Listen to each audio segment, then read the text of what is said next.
పవన్ లేకపోతే utter flop. ఇది నిజం. నిన్న పవన్ కళ్యాణ్ ఎల్బీ స్టేడియానికి రాకపోయి ఉంటే OG pre release event utter flop అయ్యేది. 25న సినిమా రిలీజ్ పెట్టుకొని మేకర్స్ హడావిడిగా ఆదివారం భారీ ఎత్తున ఎల్బీ స్టేడియంలో ఓజీ లైవ్ కాన్సర్ట్ నిర్వహించారు.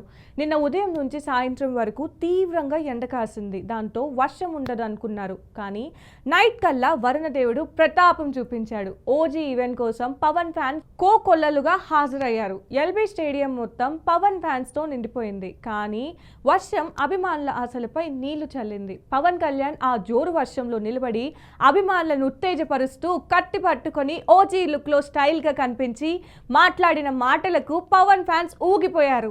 ఈవెంట్ అంతా పోయినా సరే ఒక్కడే ఉండి ఆ కటానా తిప్పుతూ 15 నిమిషాలు స్పీచ్ ఇచ్చి జపనీస్ డైలాగులు చెప్పి శివమణితో డప్పులు కొట్టించి ట్రైలర్ వేస్తారా వెయ్యరా అని మరీ ట్రైలర్ వేయించి ఆ కొద్దిసేపట్లోనే అందరి గురించి ప్రస్తావించి కుండపోత వర్షంలో కూడా ఈవెంట్ ని లాక్కొచ్చాడు.